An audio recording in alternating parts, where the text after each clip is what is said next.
great. All right. Well, we'll go ahead and get started. Thanks everybody for joining our collaborative meeting today for We Prosper Together. My name is Evan Schmidt. I'm the CEO of Valley Vision, and we have our whole We Prosper Together team here today for our third quarter collaborative meeting. And this is actually our first collaborative meeting since the remaining Catalyst funds were awarded at the end of July. That was the $9 million fund that Valley Vision had to distribute out into the region. And since then, we've been very busy onboarding our new projects. We've been supporting the round one Catalyst awardees with engagement and technical assistance and impact tracking. And we've been moving forward on building momentum of the project, continuing our work in advancing our tradable sectors and expanding access to quality jobs. So for today, our focus is on, maybe we could go to the agenda and the next slide, but today's focus is on regional activities and state updates, including an update about the implementation fund, announcement from the state of California, and spotlights from two of our Catalyst funded projects showcasing work that's happening as a result of these funds. So in terms of our specific agenda for today, I'm going to turn it over to Gretchen soon to provide some state and regional updates. And so Gretchen will share information on the Catalyst portfolio. She'll walk through each project that was funded in round two, and she'll provide a snapshot of the full portfolio of projects awarded under the Catalyst phase. We'll cover our current regional activities in supporting these projects and advancing the priorities of our regional plan. And we'll take a moment to go over recent announcements from the state on the California Jobs First Implementation Fund. Then moving on to Catalyst project spotlights, we're excited to welcome two of our, and we can go back a slide actually, to talk a little bit about that agenda item. We're excited to welcome two of our Catalyst funded projects to spotlight their work in the region. First, we'll hear from Robert Trent at Sierra Commons and his work supporting rural entrepreneurs and building sustainable food systems across the region. Then we'll welcome Mark Facciati, I hope I'm saying that right, a biomedical engineering professor at UC Davis, to hear about the Next Gen Biofab and its role in building a local biotechnology workforce. So really excited to hear about those projects. And those are two of the many projects that have been awarded to support our priorities from We Prosper Together. So that's really exciting. Next, we'll talk about upcoming events, and we'll finish with final remarks. So that is our agenda for today. And now we can go to the next slide to talk about, and just really anchor to We Prosper Together's key goals and kind of the phasing of the work itself. So as we think about the big picture project of We Prosper Together, we've had a number of phases, but we've always stuck with the same key goals. And that was to create a regional roadmap to support the creation of new jobs and industry expansion, as well as support equitable pathways into those jobs. So when we think about the phase of how the project has gone, first in the planning phase, and this was over the prior 18 months, we first fostered a collaborative, so brought together a lot of different partners who are stakeholders and have a lot of interest in advancing inclusive economic development in the region. And then with these partners, that includes all of you.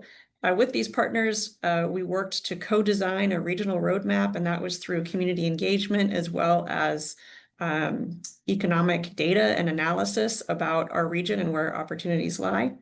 And then as we moved into the Catalyst implementation phases, our goals have shifted a little bit, or our functions have shifted a little bit, although our goals are the same.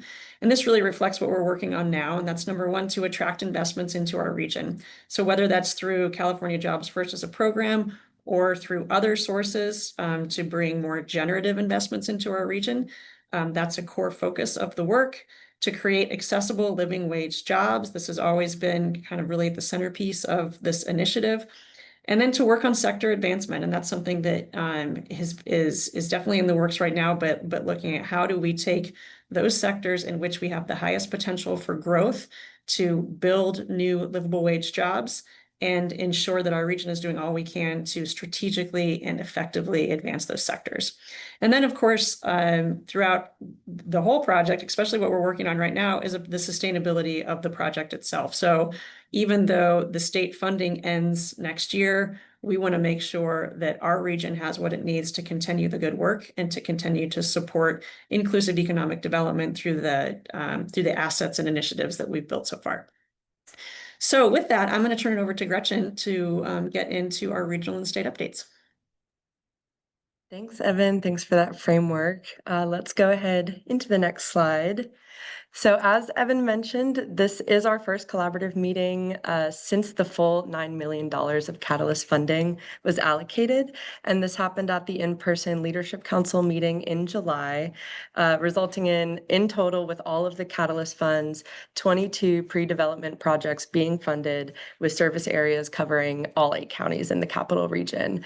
So this is a really exciting milestone for the We Prosper Together initiative, and details on each of the projects can be found by either scanning this QR code or visiting our website. If you go to weprospertogether.org and see projects as an option on the menu bar at the top of the page, it'll bring you to details on the full portfolio as well as a little bit of a dive into each of the funded projects.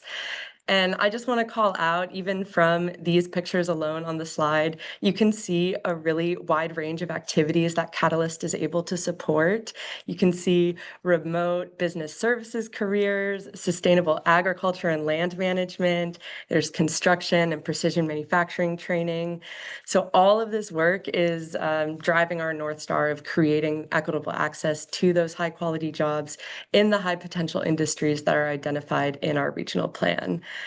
So all of that quantitative research and qualitative input that we got through the planning phase is now shaping us as we're actually building up these projects to support the strategies and priorities that we identified, and seeing it happen in real on the ground activities. So it's really exciting.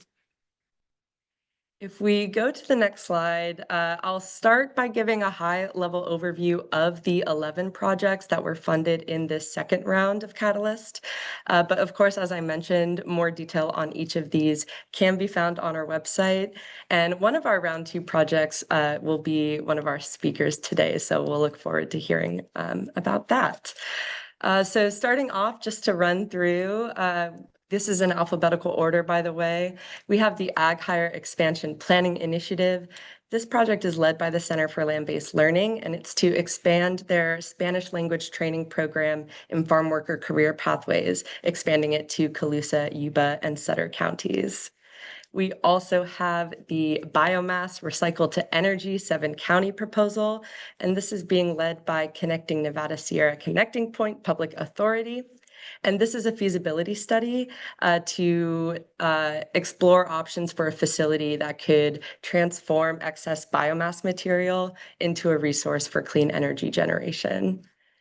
And then the last one here on this slide is the Colusa USDA and CDFA certified meat processing facility led by City of Colusa.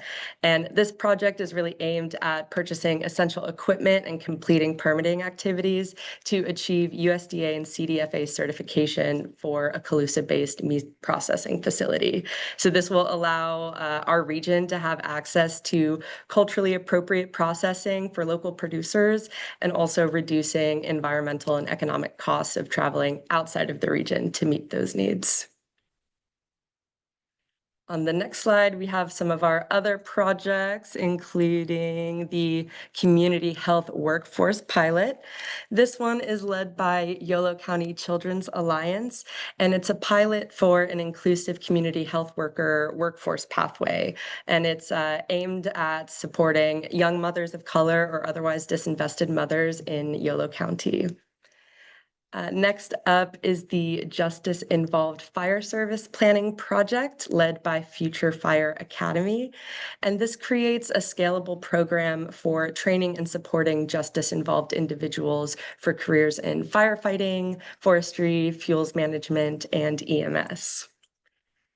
And then NextGen Biofab, who we'll hear from today, is being led by UC Davis, and they are building an early stage workforce development pipeline to grow local talent in biotechnology. And on the next slide, we have Project Ignite, or Investigating Growth Needs in Inclusive Technical Education. And this is led by Green Technical Education and Employment, or Green Tech. And they're collaboratively developing technical training for young adults in precision manufacturing. We also have Rooted to Rise, Working Lands Economic Master Plan, led by the El Dorado Economic Generator and Germination Fund, also known as the EGG of the El Dorado Community Foundation. And they're developing a roadmap for equitable economic development and climate resilience for El Dorado's working lands and rural communities. And last on this slide, we have the Tahoe Business Catalyst Pilot, led by the Tahoe Prosperity Center. And this will fund a full-time Spanish-speaking small business development advisor in the Lake Tahoe Basin. And then these are our last two from the round two cohort of projects, wrapping up with the Working Lands Workforce Development Pipeline led by Yuba College. And this project will design and launch a scalable, inclusive working lands internship model that's responsive to urgent needs of disinvested communities in Sutter and Yuba counties. And then last, but certainly not least, there's Work Ready, Remote Careers for Moms and Caregivers in Business Services, led by Plasium Yuba Sutter. And this will assess regional employer needs and caregiver readiness to co-design remote job pathways in business services. So a really great arrangement of projects came through in the second round. They're, getting started. We've already onboarded them and really excited to see and track the progress of these different groups throughout the next year. On the next slide, you can see kind of a snapshot of the full spread of 22 projects across the region. And you'll notice that those multi-county projects show up in each of the areas they're serving, including 6 projects reaching all 8 counties with either outreach or project services. So we're really excited to see that we're able to reach all 8 of our counties, and we're also working on building ways to further visualize the breakdown and range of activities. So keep an eye out for any updates to our website in the coming months. But for now, seeing this map is a really beneficial way to notice how our projects are reaching each of the 8 counties in our very diverse region. I'll wrap up our regional updates just to highlight some of the ways that we are providing project support and impact tracking for these Catalyst projects. Since we do have that wide range of geographies and industries and even just types of pre-development activities, both cohorts of projects are receiving tailored technical support in collaboration with Luminary partners. And in these bubbles on the slide, you can see some of the tools and frameworks that we're collaboratively developing with each of the project teams to ensure that they stay on track and effectively meet the goals of their project work plan, but also the shared regional goals identified in our regional plan.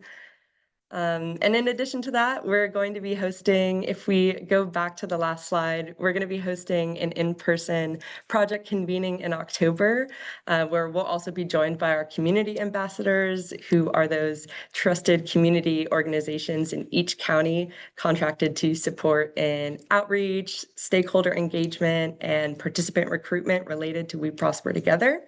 So this will be a really exciting opportunity to get everyone in a room together and share best practices and engage in a collaborative setting. Now moving on to the next slide. That slate of round 2 projects was approved at the July Leadership Council meeting, which was a really fun, if I may say, in-person celebratory event that was held at the SACOG boardroom and was followed by a happy hour and project panel at the Empress Tavern.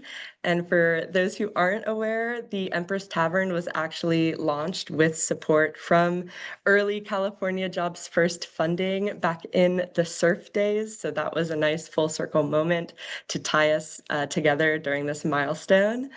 And at this event, we welcomed Secretary of the California Labor and Workforce Development Agency, Stuart Knox, and he joined Evan for a conversation about the impact of California Jobs First across the state and how the collaborations, networks, and alignment that it's fostered over the past 3 or so years can continue to drive inclusive economic development in years to come. And also, this event served as an official closing out of this leadership council structure, which was developed during the planning phase to guide the development of the regional plan and move forward these community projects. So on to the next slide, I'll go into how our governance structure is changing to meet the needs of our next phase of work. So as Evan mentioned, the focus of We Prosper Together is narrowing. So our governance structure is also transitioning to focused committees dedicated to supporting the various lanes of activities within the initiative. So 2 of those groups can be seen here, which are the Accountability and Evaluation Committee and the Investment Sustainability Committee. The Accountability and Evaluation Committee group will be focused on supporting outcomes tracking, looking at success indicators to measure and monitor the impact of Catalyst-funded projects, as well as analyze regional changes over time. And the Investment Sustainability Committee will focus on attracting that regional investments for sustaining future activities beyond the California Jobs First funding phase. And for the next slide, I'll actually transition it to my colleague Sam to go over the industry-based committee work. Hi, everybody. To those of you who I haven't met yet, my name is Sam Bayless. I'm a senior project manager here at Valley Vision, really focused on the sector advancement under We Prosper Together. As you can see on the slide, we have 4 industry-based committees looking at really what we believe are our core assets here in the region, which we see as biotechnology, business services, precision manufacturing, and working lands. The core objectives for these 4 groups are the same across all of them, and those are advocate for regional business retention and recruitment, inform regional talent needs, including future trends, aligning the innovation ecosystem, and sharing challenges and solutions to inform state and local policy changes. And really the goal across all of these committees and objectives is to drive robust and equitable economic development in the region. I'll hand things back to Gretchen. Thanks, Sam. So in addition to those sector strategies, we are also working to improve economic mobility in the region, which is also identified in our regional plan as a priority.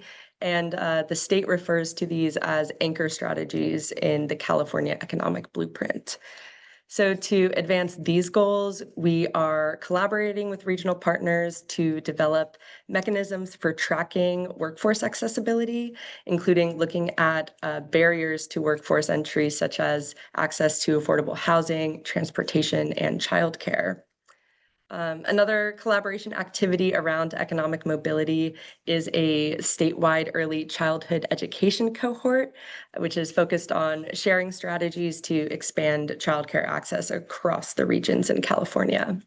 So these partnerships and tracking efforts are really helping us ensure that the goals of our regional plan don't just stay on paper, and that we can measure our progress and see these strategies actually translate into opportunities for people in our region in accessing those high quality jobs and the ability to thrive economically. So with that, I'll close out the regional update portion of this meeting, and I'll transition it to Managing Director Renee John to go over recent updates from the state. Absolutely, thank you. And I just want to say, if at any time anyone has any questions, please put those in the chat and we're happy to address them. So on this slide, you'll see a QR code where you can scan and find the press release for the announcement from the state of California on the first $80 million that were awarded in implementation funds.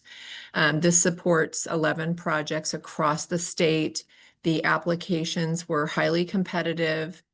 Our region did submit an application in the first round for a semiconductor ecosystem strategy, which was aligned to one of the state's priority industry sectors. Unfortunately, we were not awarded. We do have another opportunity with round 2, and we are currently considering that.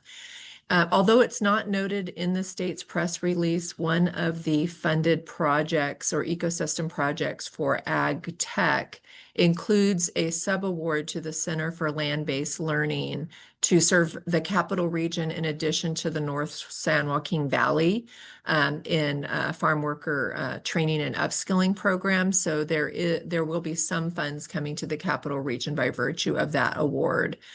And just a note that the successful projects were in alignment with the regional jobs first priorities as outlined in the statewide blueprint, which was released a few months ago. And next slide. So the remaining $40 million has been released.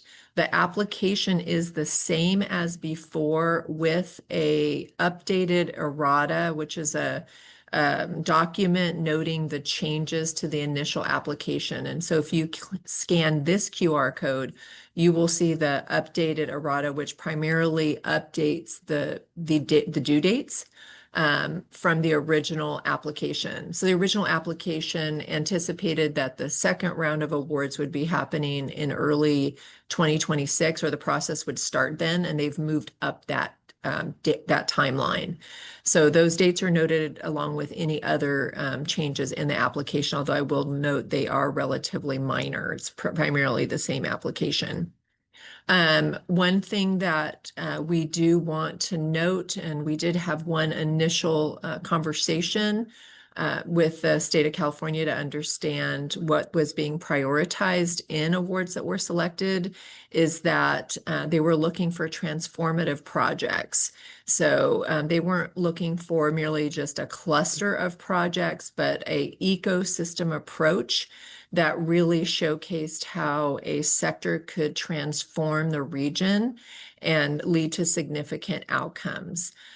So we are currently analyzing what might be the best strategy for our region going into round 2. We do anticipate submitting again, but we are trying to figure out what might be the best approach. We're meeting with GoBiz staff as well as successful grantees to learn what we can from them, and then we will decide on what might be the best approach going forward.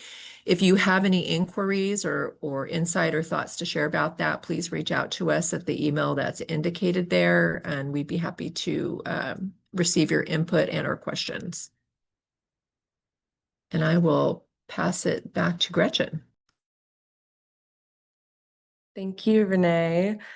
So at this point, I'm really excited to welcome Robert Trent and Professor Mark Ficciuti to spotlight the work that they are doing as Catalyst-funded projects. So first, we'll hear from Robert, the founder and executive director of Sierra Commons, to learn about the Cultivating Resilient Rural Foods Ecosystems project. And that's an initiative funded in the first round of Catalyst, and they're focused on supporting those rural entrepreneurs and strengthening local food systems across the 8-county region. Then we'll hand it off to Mark Ficciuti, who will speak on the NextGen BioFab project led by UC Davis to build a local workforce in biotechnology. So with that, we'll get Robert up here with panelist ability so that he can speak, share his slides, and share information about the project with you all. So Robert, hopefully you will get an invitation your way, and I see you have, and look forward to hearing from you. Hey everybody, thanks Gretchen, and wow, just congratulations to all the round 2 recipients. It's been quite a great experience to get the project going as a round 1 recipient, and just really appreciate all of the help and support that we've received from the whole We Prosper Together crew. So thank you so much. I'm hoping the sharing and you can hear me okay and all systems go. Okay, excellent. Systems go. Okay, thank you so much. All right, so I want to just tell a little bit about Sierra Commons to set the stage, and then we can go into what our project's about. So Sierra Commons has been around since 2009. We're 16 years old. We're a 501c3.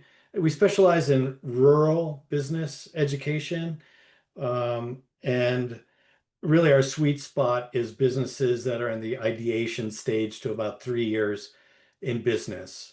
And we help all kinds of businesses, but that's kind of our sweet spot. And we're located in Nevada City in Nevada County, California.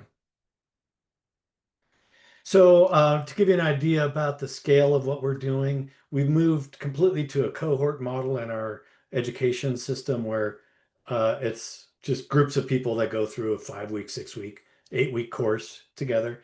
So we've had quite a few graduates in 2024, created 18 jobs, and we have a partnership with the Sierra Small Business Development Center, which allows us to provide free one-to-one business advising with the people that go through our course. So our courses are the core curriculum, business advising. We run a weekly accountability group, and then some other networking and things that really combine our educational experience to be quite successful.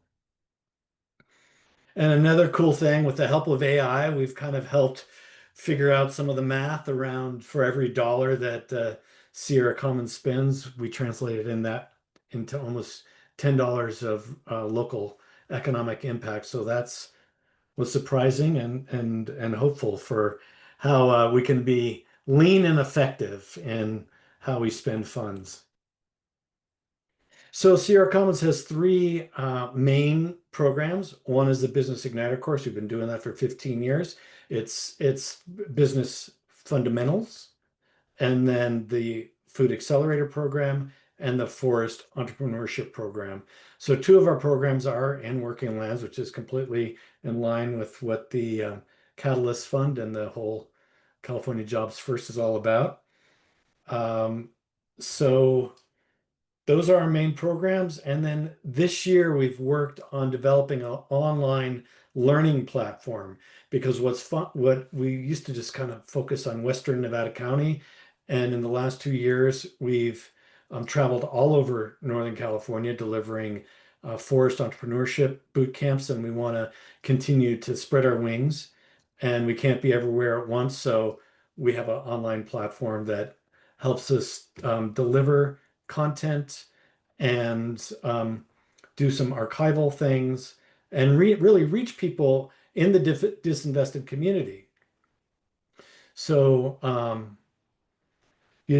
it's rural people that maybe have transportation issues. They have their parents and they can't leave their kids to come to class, and so they can take the classes at home. They might be have some mobility issues as well. So we're excited to add that into the mix to all of our programs to tie it all together. Before COVID, we started seeing food entrepreneurs in our Business Igniter program, and we started seeing more cottage food industry people. And it was cool. It was fun because I teach the class and we get to taste samples of their great food. I enjoyed that.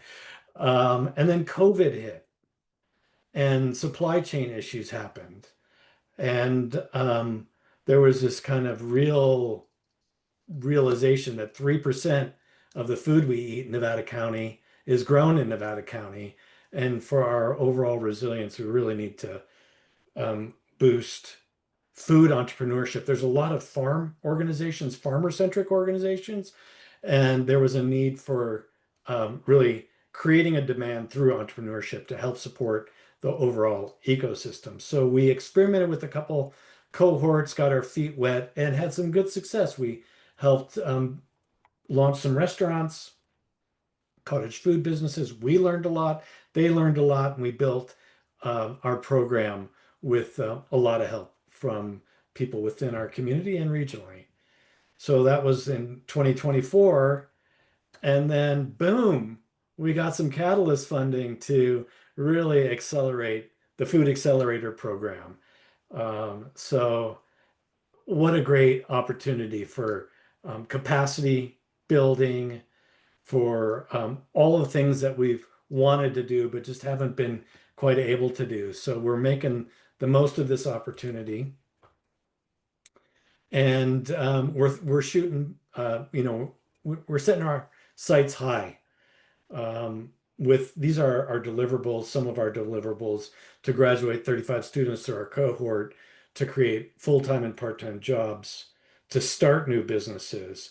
And something that we're adding new to the mix is mapping our local food ecosystem. And so this is just Nevada County, and this includes commercial kitchens and food banks and food hubs and farmers and farmers markets and retail outlets and co-packing and all the way down to all of the support services that a food entrepreneur needs to start and grow their business. And then when all is said and done near the end of this grant funded period, we're going to create a blueprint that we can share with other rural regional counties, all within the greater Sacramento area. So that's what we're set out to do, and we are doing. But with every project, you might start here and then end up somewhere, a little somewhere else. And what we realized was our in-person cohort model of the classes isn't going to get us to our KPIs. So we pivoted a bit and readjusted our strategy. And we did that by doing some classes online only with some in-person opportunities. Nevada County has Donner Summit in between Eastern and Western. So during the winter, sometimes it's extra hard for people to come to Western Nevada County. So we want to go to them. And we're doing that online with some in-person networking and collaboration opportunities. We're also introducing a online speaker series, which is a series of thought-provoking food entrepreneur-centric content where anyone can take these classes or participate for free. It not only helps educate the food entrepreneurs in the county, but also kind of acts as an awareness vehicle for our food entrepreneurship trainings.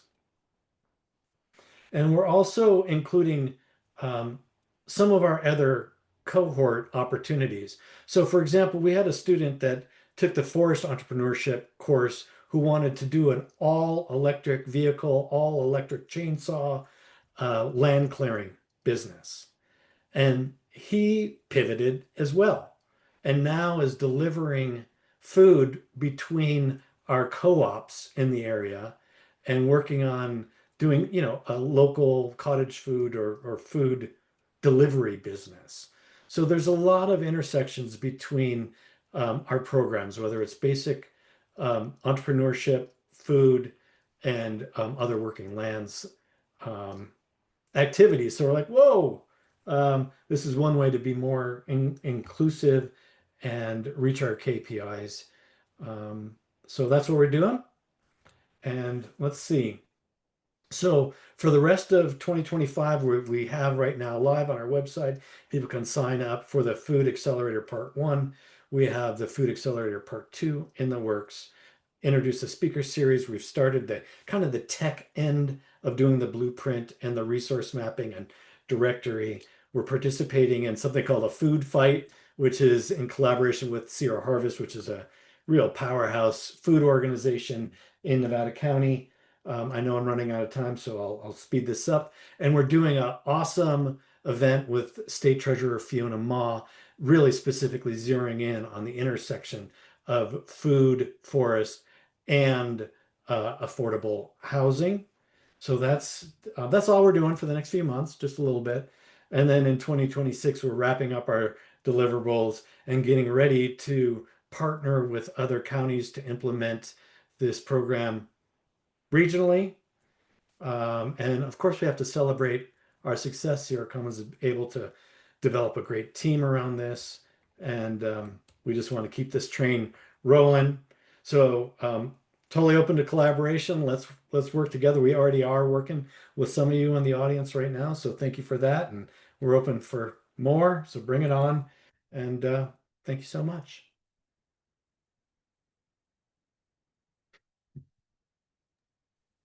Thank you, Robert. I want to pause maybe before we move on to see if any attendees have any questions that they would like to put in the chat. And see if we can hold on to you for a minute if those come in. But otherwise, Mark, we can get ready for your presentation on the Next Gen BioFab. Thank you so much, Robert, again. Okay, can you hear me all right? Yes, okay, great. I will share my screen. And select the screen to share. Not that one. This one. Right. All right, I think you should see it, yes? Great. All right, well, my slides are very much more academically styled, I think. We're very plain at the university here sometimes. So, yeah, my name is Mark Facciatti. I'm a faculty member over in biomedical engineering and at the Genome Center at UC Davis. And I'll be introducing our brand new project. We were just funded now in round 2. We're really excited to get this going. And it's titled the Next Gen BioFab AI-Powered Training for Tomorrow's Biotech Innovators. I'll introduce some of my colleagues in just a second, at least their pictures, so you can see them. So thought we'd answer a few simple questions. What are we? Well, the Next Gen BioFab is an early stage workforce development pipeline, and we aim to bolster our local bioeconomy. And what do we mean by early stage? It means that we're engaging high school students from Sacramento and Yolo counties primarily, and community college students, plus some instructors. We think it's really important to have that component represented as well if we want to ultimately scale some of what we're doing. Local means Greater Sacramento region, of course, and the bioeconomy I'm treating very broadly here as kind of anything that's medical, industrial, or agricultural biotechnology. That could include also biomedical engineering or bioengineering, and industries that support or feed into supporting some of the biotech here. So that could be instrumentation, chemicals, and those kind of things. So the term bioeconomy we're using quite broadly. You'll see that we're focused mostly on the biotech part with our project for now, but we're hoping to support more broadly. Who are we? So in addition to myself, who you can see on the screen, we have another 8 folks who are going to be participating and help drive what we're doing. So Beth, Sumiko, and Daniil and Matt are going to be helping with kind of the administrative and community outreach and all sorts of kind of more of the business and community development side of our work. Andrew, Valentina, Valerie, and Stephen are all folks that are more technical, and they're going to be helping and engaging with students and instructors face to face and driving a lot of the hands-on activities that we have. I'm going to be kind of floating between these two clusters and helping to drive direction and coordination and all that.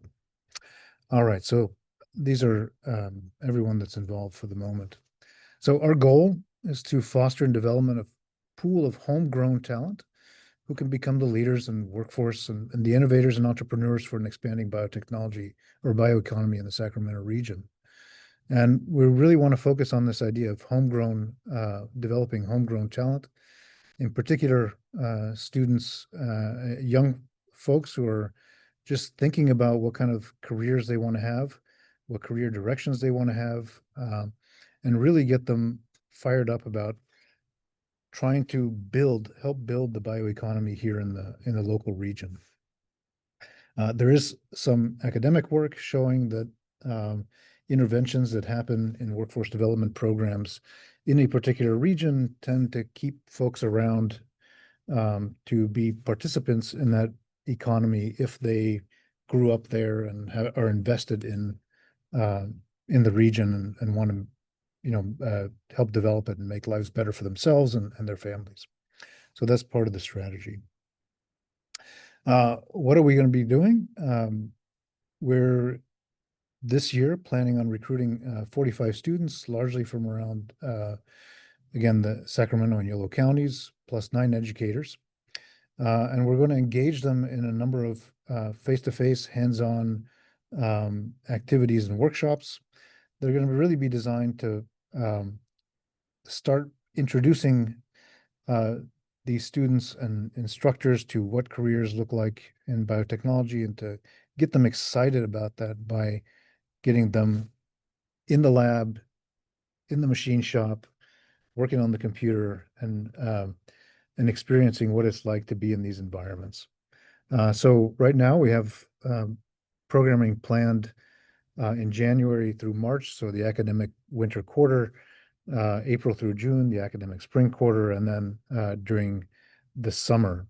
We will split our trainees into 3 cohorts, and each cohort will attend a 2-day hands-on workshop in the winter, 2-day workshop in the spring, and a 3-week immersive experience in the summer. And so that means for us, it'll be 9 weeks of instruction and engagement in the summer, and 3 workshops in the spring and 3 workshops in the fall. The core theme this year that we're going to be engaging folks on is looking at biomass utilization and the circular bioeconomy, and that's really leaning on the region's strength in agriculture and the fact that we generate a lot of biomass that has potential for being a feedstock for turning low value feedstock into high value products, and we want to give students an experience in thinking about that and working on that hands-on. So we'll be doing some hands-on molecular and cellular biotech with the students. We'll be working in, I'll show you in a moment, Aggie Square's new tech foundry, which I'm sitting in right now, to do some precision manufacturing and get a sense of what those technologies look like. We're going to be leveraging a lot of AI and both design and research for the students, and so to get them some exposure about that. And then we're going to do some more kind of career and education experience building, introducing them to various industries in the region and helping them prepare for what the educational pipeline for them might look like if they want to get into this. The sites that we're going to have the work at, we're going to have two main sites. One is the Bioinnovation Lab. This is a kind of a campus incubator, if you want, for trying to figure out how we scale experiential learning at the university as we think about what the future of education looks like in higher ed. We've built this over the last 10 years from a facility that served around 30 students a year to last year around 1,300. So we have a lot of experience bringing in a variety of students and growing programs for education. Go to the link if you are interested in that. We've built all sorts of different kinds of programming that's geared to take students that have zero experience whatsoever working in biotechnology or related fields, and bringing them into fostering students that are more entrepreneurial and want to start companies and want to be in there using resources 20 hours a week. And all along the spectrum there, we've built programming for that and been quite successful. We're hoping to grow this to around 2,000 students in the next year, and in the next couple of years, around 2,500 students served. So we think we have a good model and a good sense of what young people, how they want to engage and build skills for their careers, and how to develop the programming for that. We want to try and bring that to this project as well. The other half of the programming will happen at Aggie Square. This is our brand new $1 billion innovation hub. I'll call it the Bioinnovation Hub in the Sacramento region that's down at the Med Center campus. And in particular, we're going to work with students and bring them into the Tech Foundry, which is a brand new state-of-the-art rapid prototyping and precision manufacturing facility down here at Aggie Square. And so the students will get a chance to work with Valerie and Stephen building new devices and learning about these technologies and hopefully getting excited about them and seeing how these kind of technologies can interface with the biotechnology that we're doing in the rest of the program. And so, yeah, I think that's it for now. There's a lot of details to share if we want to get into it. But I think that's hopefully a good overview and gives you a sense of what we're trying to build and where we're going to go over the next months. Feel free to reach out if any of that seems interesting. We're really eager to try and connect with other groups that might have some synergistic work happening and seeing if we can do some things together. So thank you.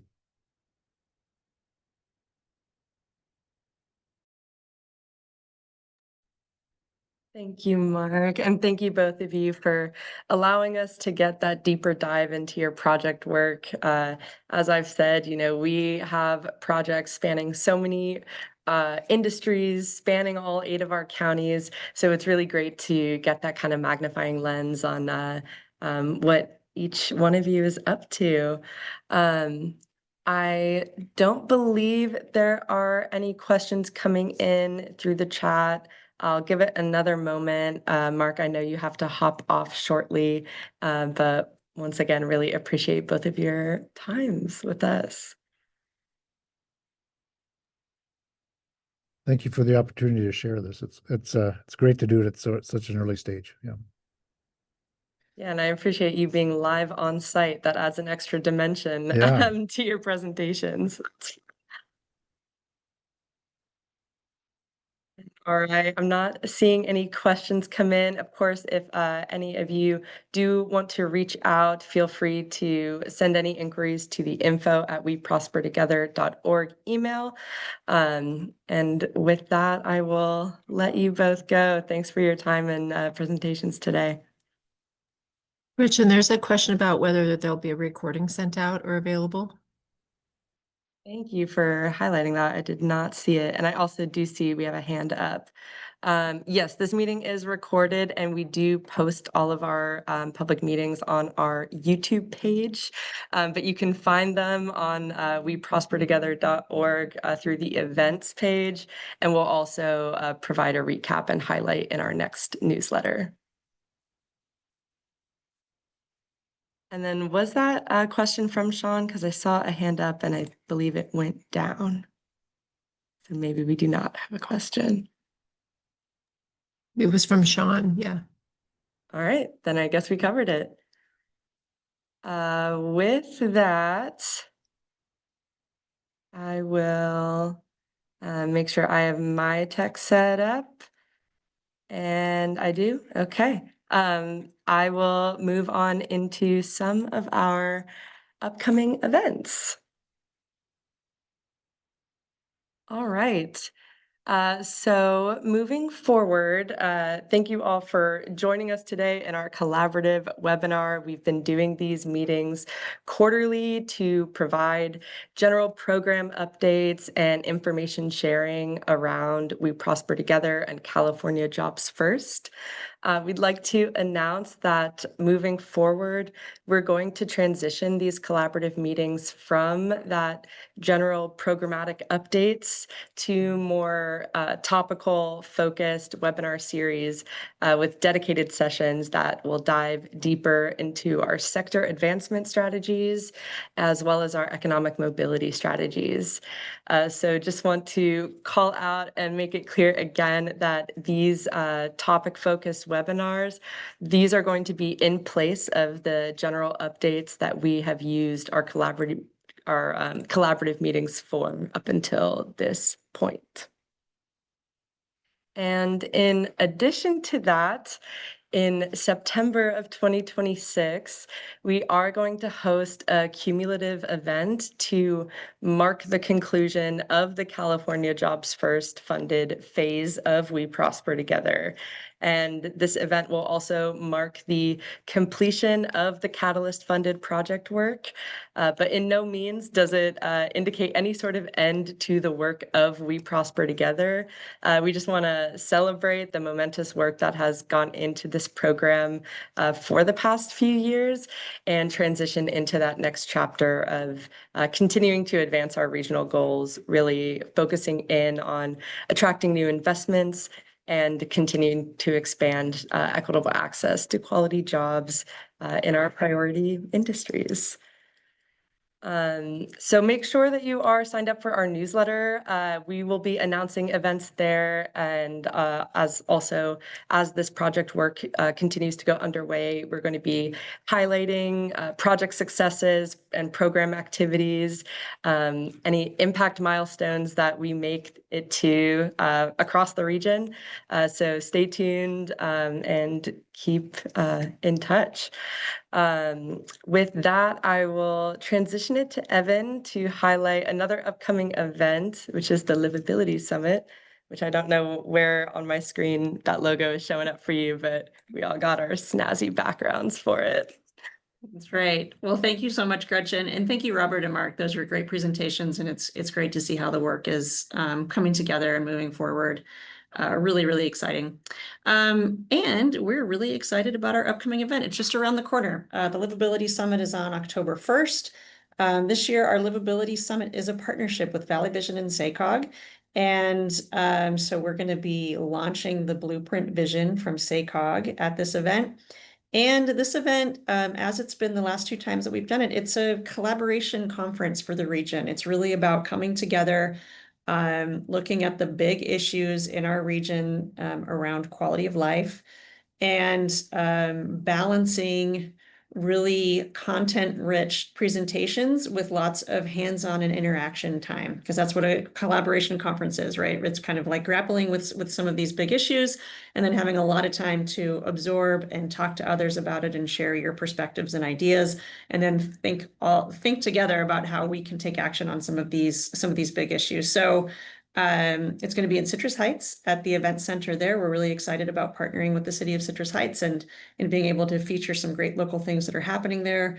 We're going to have the morning's going to be a main stage event with facilitated table time as well. So we'll have staff or other facilitators sitting with you at tables and giving some chance to listen, and then also to reflect on what you've heard. Valley Vision's going to bring our polling data. We do, in partnership with Sac State, we do annual public opinion polling. So we'll be bringing the livability poll data into this event so we can hear from and think about perspectives and experiences from people across our 6-county region. Have lots of great speakers. This time we're going to have workshops in the afternoon. So that means people have an opportunity to deep dive on the topics that interest you most, and all kinds of exciting stuff. So I really hope that you'll join us. You can see the QR code here for tickets, and we're really looking forward to the day. And with that, I think it's on me to wrap up. Yes. So I just really want to thank everybody for being here. We've really appreciated this webinar series of being able to share out with the community what's been happening in We Prosper Together, while at the same time doing a lot of hands-on work with our leadership council, with our grantees who are doing community engagement across 8 counties, and now with our Catalyst project recipients. So it's been a lot of very collaborative work. Really happy to have this space to share it. And when I think about this project as a whole, which I believe we're in our 2nd year in now, we started out so broad, doing a community designed strategy around equity-centered economic development, bringing a lot of data in, starting really broad, and then slowly honing in and narrowing into some really targeted strategies. And I'm excited about that, because as we get more targeted in our strategies, we really advance our opportunity as a region to take effective and targeted action in areas that really make a difference for our region. So seeing that come together through this initiative, really seeing this as an opportunity to advance a shared vision across 8 counties, and excited to continue to do that work with all of you. So really appreciate your participation and your engagement in the process. And with that, we will go ahead and wrap up our meeting. Thanks again for being here and have a great afternoon.